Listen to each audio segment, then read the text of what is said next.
Welcome into the November 14th episode of the Lockdown Leafs podcast. I'm Mike DiStefano with Dave Morassutti. Lots to get into today. Kyle Dubas came out and spoke with the media, gave us an update on Jake Muzzin. Also, T.J. Brodie with an oblique injury. He'll be out for a little bit. We'll update you on that as well. And Matt Murray could be returning to the crease. So a little bit of positive news if you want to look at it that way. So he might be returning tonight against his former club, the Pittsburgh Penguins. We'll tee that game up for you as well. All that and more coming up on today's edition of Locked On Leafs. You're Locked On Maple Leafs, your daily podcast on the Toronto Maple Leafs. Part of the Locked On Podcast Network, your team every day.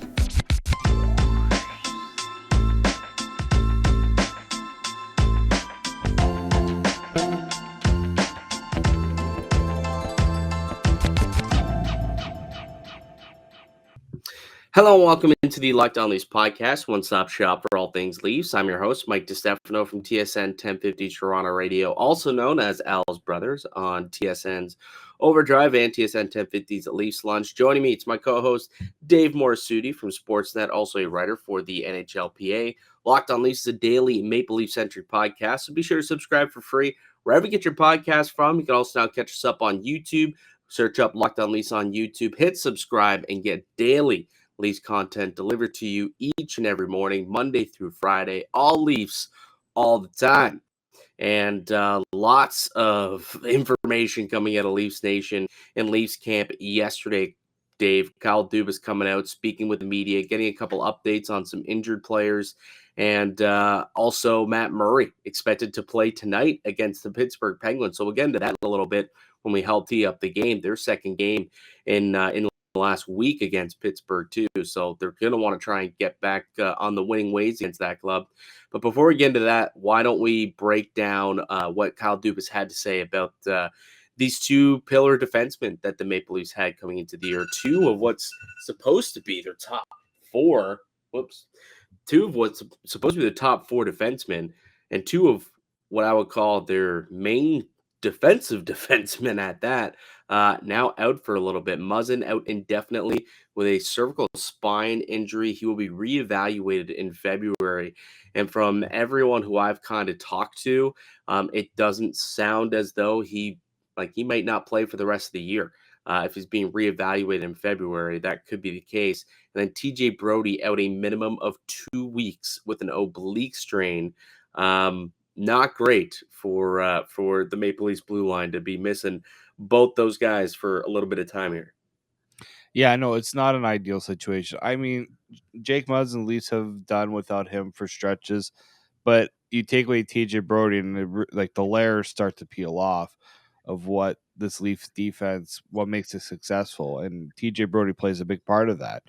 So, Kyle Dubas, when the GM comes out and talks, it's almost like trying to cool the waters a little bit, and I guess that's exactly what he was trying to do. He was just trying to ease everyone into what's going to be a very tough few weeks with TJ Brodie expected to be out at least 2 weeks. The Jake Muzzin one is tough, right? I mean, it as you said, it doesn't sound like. I mean, you can never say never, but when you're dealing with a neck injury, as he is, I just don't see how the Leafs would want to put him in that situation and try to rush him, try to have him come back. And so these next few weeks are really going to tell what the Leafs have on the back end and what the future holds in terms of what Kyle Dubas will have to do come trade deadline. Yeah, and for Jake Muzzin, apparently he had somewhat of a similar injury back in the Columbus bubble where, and when it comes to the cervical spine injury, I guess it can mess with your senses and your nervous system and whatnot.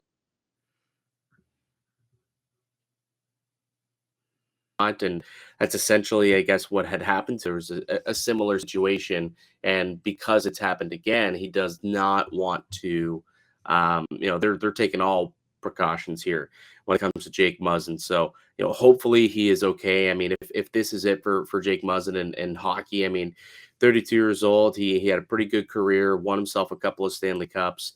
I bet you he is at a point in his life where he would he would be upset, I guess, if he had to hang him up a little earlier than he wanted to. But at the same time, he did have that success, won the ultimate goal, and he's got to do what's best for him and his family moving forward. Unfortunately, and that could mean this being the end of Jake Muzzin in a Maple Leaf sweater or in a hockey jersey.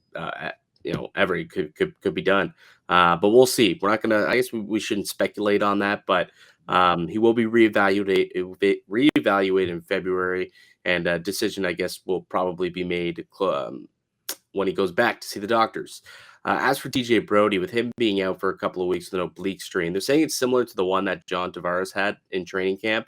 So if that's the case, I guess it hasn't limited JT, right? Like he missed training camp and that didn't really matter, but then he was ready to go for the start of the season and ended up being. I mean, he's had a great start to the year, even though he missed training camp. So I guess that's somewhat of positive news when it comes to Brodie. Obviously, you're hoping that he doesn't miss any time, but he did land on the IR yesterday, so he'll be out for a week. But they say it'll take about 2 weeks for him to get back.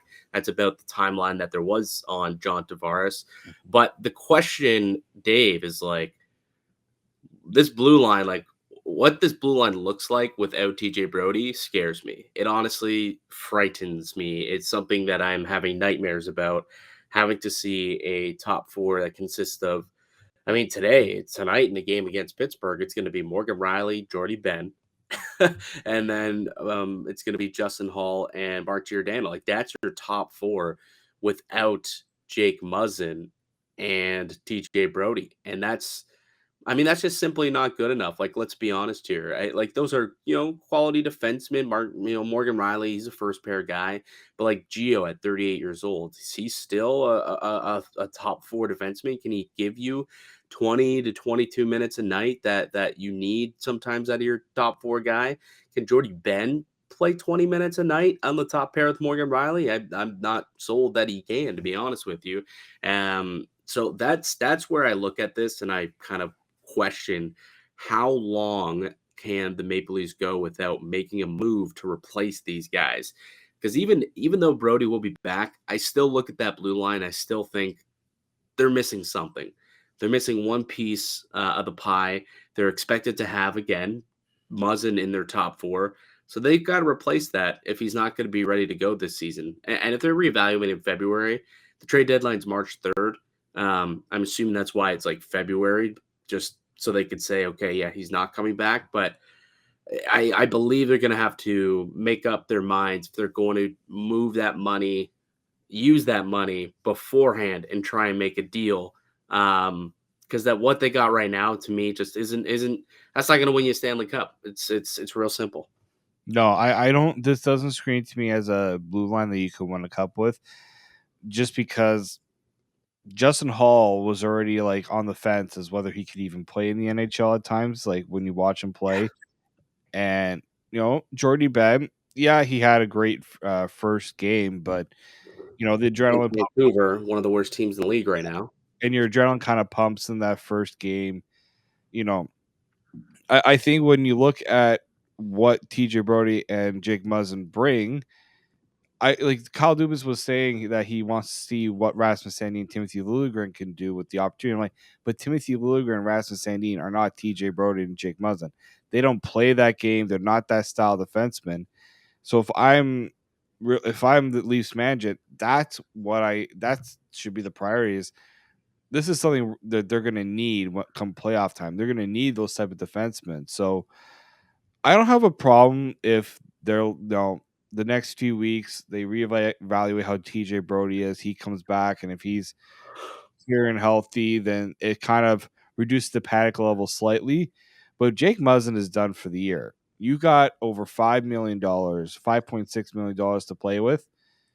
There's no reason why they should not be looking to get someone of the same type of makeup as Jake Muzzin. And I'm not saying Jordy Ben can't do it, but I don't expect Jordy Ben to be able to do it in a top four role. Like, Jordy Ben can have a role on this team, just not in the top four. And that's where I think that's that should be the messaging from Kyle Dubas. Not we'll see how these young guys can do, and then come trade deadline they're satisfied with it, because I don't think they should be satisfied with it. I don't think they'll wait till the trade deadline. I think probably within the next couple of weeks. I believe, like Dubas did come out and say, as you mentioned, they're not going to make a move immediately. They do want to see what they have internally with Sandin and Liljegren, see if they can, take this opportunity, and if one of them can run with it, that way they won't have to make a deal. Because it's tough. It's difficult to make trades in the NHL. They don't have a lot of assets to move also to get a big deal done. One of those two probably would have to be included in any type of trade, but they see them as future pieces to this team, future pieces of this core. But they do want to get a look at them over the next couple of weeks and see if one of them could kind of grab a hold of a top four spot and maybe fill in that role internally. But what I've seen so far this year, Rasmus Sandin to me has not played very well. He hasn't been able to seize the opportunities that have been given to him. Timothy Liljegren, like he's played okay, he's played decent. He's had a couple of stints up in the top four, but ultimately, again, Liljegren is someone too who, he's still super young, right? Super young, and there's some mental errors in his game. The game against who'd they play the other night at home where he gave the puck away? Because Pittsburgh, probably. No. Where he scored twice in that game. Oh, sorry. Vegas. Vegas, thank you. Yeah, the game against Vegas. It was a very up and down roller coaster game for Lily, right? Scored twice, but also gave a couple pucks away, one ending up in the back of the net. So still very young, raw. So we'll see what ends up happening with the blue line and with the defense. But things looking up and up in the crease potentially.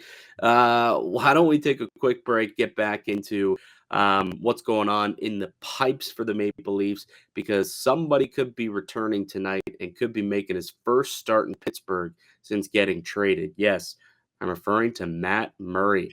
I'll give you that update and more when we return. But first, let me tell you about one of today's show sponsors, and that is BetOnline.net. It's your number one source for sports betting information, stats, news, and analysis. Get the latest odds and trends for every professional and amateur league out there, from football to basketball to hockey and soccer. We've got it all at betonline.net. We're always the fastest and easiest way to get your betting fix. Head to the website today or use your mobile device to learn more. BetOnline, it's where the game starts. Welcome back into the Locked On Leafs podcast. I'm Mike DiStefano with Dave Morassutti. We're hosts here at Locked On Leafs, a daily Maple Leaf-centric podcast. And if you truly are a big old Leaf fan, if you are a member of Leafs Nation, you better be subbed up to Locked On Leafs, whether that's via audio format, wherever you get your podcast, or up on YouTube. We know we get a lot of people view this, but it's a lot of non-subscribers who are watching these on a daily basis. Do yourself a favor, hit subscribe, hit the little notification bell, lets you know when we put out new videos every day, and you want it to come searching for us, we'll come and find you. All right, Leafs and Penguins playing tonight for the second time in the last week, or second time last, 4 days, I guess. They played Friday, so these two are very familiar with each other. It was a 4-2 loss on Friday. How do they flip the script, I guess, is the question here. How do they end up with the victory as they go into Pittsburgh on the road? Quick note, Matt Murray is expected to start tonight. He was also expected to start the game against Ottawa about a month ago. We all know what happened there. Pulled up lame, was unable to go. But the expectation is he'll be in the crease tonight for the Toronto Maple Leafs. So Eric Kallgren will get the night off. You feel comfortable with Matt Murray going into Pitt, making his first start since the first game of the year? You're gonna have to be, unfortunately. Let's see how I don't know if they're gonna do a morning skate. We're recording this before that happens, so let's just hope that he doesn't pull something trying to do stretches or anything at this point. But yeah, like Kallgren's played a lot of games, more games I think they wanted him to play because he played the back-to-back. But I think they also made him play the back-to-back knowing that there's a good chance Matt Murray was going to be ready to give him that extra game. Look, I know people have their, issues with the trade and having Matt Murray here, but he's here. They got to make it work because they don't have many other options. So I'm fine with him getting the start. At Pittsburgh, maybe there's a little bit of, that motivation to try to stick it to your old team. I have no problem with that idea as well. But that defense cannot be leaky like it's been the last few games. And what I mean by that is, don't give Pittsburgh those extra chances that they've been giving. That's what cost them in that other game. The turnovers that led to odd man rushes and put the goaltender, in a tough spot. The defense is really going to have to step up for a guy who's coming back from a tough injury that, there's some, unease about whether he can remain healthy. So the defense is going to have to step up in a big way tonight. And that's a blue line that featured T.J. Brodie on Friday night. Remember, it was Saturday where he sat out for the game. Yeah. So now you're down T.J. Brodie as well going into this one. But I agree with you. I mean, that's probably one of the keys to the game is you got to tighten up defensively. You can't allow, guys like Jake Gensel and Rust and Crosby and Gino all this time and space, especially in the slot or on the rush. You just can't allow that. They're just too good of a team, and they'll make it pay for sure. It's funny. Like I'm taking a look right now at what's going on, like in the betting market, and 75% of the money coming in on Pittsburgh. So a lot of people thinking that Pittsburgh will come through and win this game again. Just because the home team consistently wins these meetings. I know it didn't happen for Toronto last time, but 6 of the last 8 times these two teams have met, the home team has come away victorious. And, Toronto haven't won in Pittsburgh in 7 meetings. And if you'll recall, last time they were in Pittsburgh, they lost 7-1 to the Wilkes-Barre Scranton Penguins, essentially. Everybody was gone. So I don't want to rehash that and relive that because that was an embarrassing game. But Toronto definitely is going to have to play a lot better than they did on Friday. That's for sure. Way better than they did last year against Wilkes-Barre, but also a lot better on Friday. I'll be real curious to see Matt Murray in action, though.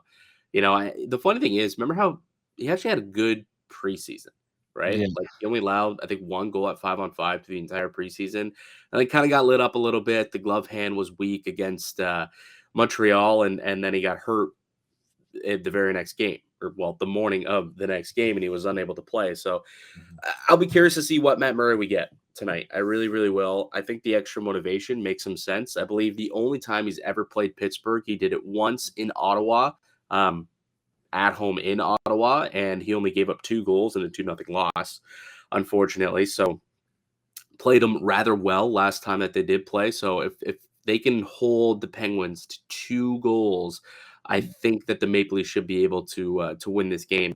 And to me, that's also another thing that really sticks out to me with the issues on the blue line, the issues in net. The scoring's got to get going, man. So one of my other keys that I have tonight is 5-on-5 scoring. And that's mainly from the big boys, right? Like we still have the lineup that has been changed. It's been it remains that Matthews and Marner are apart. Yeah, you can see right here up on YouTube. We're showing you the top 6 lines right now. So Bunting, Matthews, and Nylander together, Kerfoot, Tavares, and Marner together on a line. So those guys got to get going, though. Like the 5-on-5 scoring has been real low for the Toronto Maple Leafs. Yeah. They've kind of, like the power play's been successful, and I guess they're picking up some goals there and staying in games and winning some based off of their power play.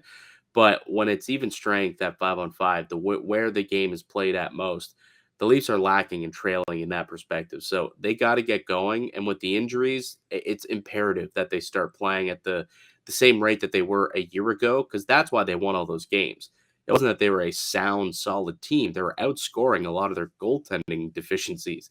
They had 900 goaltending a year ago and still rattled off 115 points. It's not because they were winning games 2-1, 3-1, 3-2. No, they were in track meets winning 7-4, 6-5, 5-4 in overtime, like those kind of wins. Not that I want that to happen, but you do got to score more than 2 or 3 goals a game if you're Toronto right now in the state of the defense and goaltending. And you're going to have to lean on those guys in particular, Matthews, Marner, Willie, and John. Those are the big 4. They got paid a heck of a lot of money. It's time to really start producing. We're a month into the season now. You got to get going. Got to pick it up. No, they definitely do. This is also a Pittsburgh team that before the game against Toronto were not very good defensively and were very leaky defensively themselves. And the game after. Yeah, exactly. Like they gave up 4 or 5 goals to Montreal? Like what? Well, yeah, and I know that Casey DeSmith looks a lot better than Tristan Jarry right now, and Yeah. that might have helped Pittsburgh a little bit. But you should be able to score on Casey DeSmith. This isn't, a Vezina caliber goaltender. So, yeah, no, the Leafs have to start converting on their 5-on-5 chances. The power play has been good. That's been at least keeping the goals coming. But no, 5-on-5. I don't mind that they're breaking up Matthews and Marner because you can't let these operate, like, especially with the defense and the goaltending being in the position is you can't trust your defense is going to be able to hold the fort until these guys figure it out. These guys are going to have to figure it out later on. Like, just do what it takes to get something going, and I don't mind that they've kept them apart. Yeah, I don't mind that either. All right, let's get to the three keys in a moment. But first, we'll tell you about another one of today's show sponsors, and that is, let me get there, Simply Safe. If you've thought about securing your home with the home security, but have been putting it off, you'll want to listen up. Right now, Locked On Lease listeners can order the #1 rated Simply Safe home security system for 50% off. It's their biggest offer of the year, and you won't want to miss it. Simply Safe was named the best home security system in 2022 by U.S. and News and World Report, a third year in a row. In an emergency, 24/7 professional monitoring agents use Fast Protect technology exclusively from Simply Safe to capture critical evidence and verify if the threat is real so that they can get priority police response. Simply Safe is whole home security with advanced sensors for every room, window, door, HD security cameras for inside and out, smarter ways to detect motion that alert you when a threat is real, and even hazard sensors to detect fires, floods, and other threats to your home. Don't miss your chance to save big on the only security system that I recommend. Get 50% off of new Simply Safe systems at simplysafe.com/lockedonnhl. This is their biggest discount of the year, so you won't want to wait. That's simplysafe.com/lockedonnhl. There's no safe like Simply Safe. Welcome back into the Locked On Leafs podcast. It's Mike DiStefano and Dave Morassutti with you as always. We're teeing up tonight's game, Leafs in Pittsburgh, for their second game in 4 nights. They're trying to flip the script off a 4-2 loss on Friday. Dave, what are your 3 keys to the game to make sure that the Leafs do indeed flip the script, as we said, and pull out the victory? Well, one will constantly be a permanent one for me going forward, and that's avoid the turnovers. Yeah, yeah, that's a good one. I can't believe the amount of turnovers this team has given up on it. That's #1 on mine as well. The Yeah. turnovers that they're giving up is insane. And go look at most of the goals. Like a majority of these goals that the Leafs are allowing are coming off of turnovers, off of what ends up being odd man rushes off of those turnovers. Got to cut that down, especially against, a sharpshooting team like the Pittsburgh Penguins.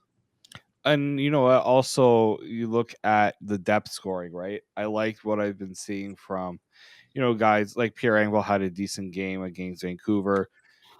Zach Aston Reese, that fourth line. Just you know what? Like, I understand the big boys need to get going, but the depth scoring needs to continue to have a presence so that eventually teams are going to have to realize that they can't just key in on the top 6. And maybe it'll open up a little bit more for the big boys. But I think the depth scoring needs to continue to step up. So that's my second key. And third key, Matt Murray is going to have to calm this defense. He can't have any blunders. He can't. Don't try anything that isn't. Don't try to go above and beyond. Just play your game, be steady, because the defense is going to need that. Yeah, absolutely. They are with both Muzzin obviously out long term, and then Brodie out for the next couple of weeks here. A couple other keys that you didn't mention that I think are going to be imperative. Uh, I think that special teams is going to be big tonight. Like I know I mentioned the 5-on-5 scoring needs to surge, and that's also still one of my keys. I do believe that they need to score some goals at 5-on-5, but the Maple Leafs have been successful at winning games using a strong power play and being able to kill off some penalties. So I think if they can win the special teams game tonight, they should be able to pick up a victory. They do have the advantage there. They're 6th in the league so far in their power play, operating at 26% against the Pittsburgh penalty kill, which is only 75% rate, 24th in the NHL. And then a 24th ranked power play as well, operating under 20%. So they should be able to win that. They do have the advantage there. And anytime you have Austin Matthews on a power play, he has a chance to score. He really, really does. Did score against Vancouver, and hopefully he can keep it going here. But ultimately, it's the 5-on-5 scoring that's going to have to really propel this team to victory, not just tonight, but over the next couple of weeks in Brodie's absence, and potentially the rest of the way, all the way to a Stanley Cup. That'd be tremendous, realistically. But the 5-on-5 scoring is down significantly, which means their scoring overall is down significantly. The team's ranked 23rd in the league for points per or goals per game, 23rd in the NHL for the Toronto Maple Leafs. That's not good enough. You're not going to win a whole lot of hockey games when you're not putting up goals the way you were built, like the Toronto Maple Leafs. So those would be a couple of keys for me that I think will be keys to victory for Toronto tonight. Try and limit Gino. Try and limit Sid the Kid, Sidney Crosby. Obviously, those guys are always menaces against the Maple Leafs, especially Gino. That guy does nothing but score when he plays Toronto. It's incredible. So limit the big boys as well. Play them hard, gap up, and stay on top of pucks. Don't allow those odd man rushes, and keep them out of the middle of the ice. Those would be a couple other keys that I would throw out there for Toronto. They can do all those. They have a good chance to win tonight's game. Because Pittsburgh, I mean, sure, they won against Toronto on Friday, but they really haven't been playing all that well. I mean, they have, I think, 2 wins in their last 10, like 2 wins in the last 10, I want to say, maybe 2 wins in the last 8, perhaps, because they were on a 6-game slide, and then they beat Washington, beat Toronto, and then they lost. Okay, so 2 in the last 9. They lost the next night in Montreal. So it's not like Pittsburgh's playing outstanding hockey right now anyway. So you kind of get on them early and should be able to pull out a win here against the Penguins. All right, Dave, let's leave it there. That'll do it for us here on the podcast. I'd like to thank you all for listening and supporting the show. You can subscribe to the Locked On Leafs podcast on any podcast platform and receive daily Leafs content, also up on YouTube as well. You can hit subscribe there. Leave a like, a comment. That'd be fantastic as well. We'll be back with another episode tomorrow. We'll break down the game against the Pittsburgh Penguins. But until then, keep it locked right here on Locked On Leafs.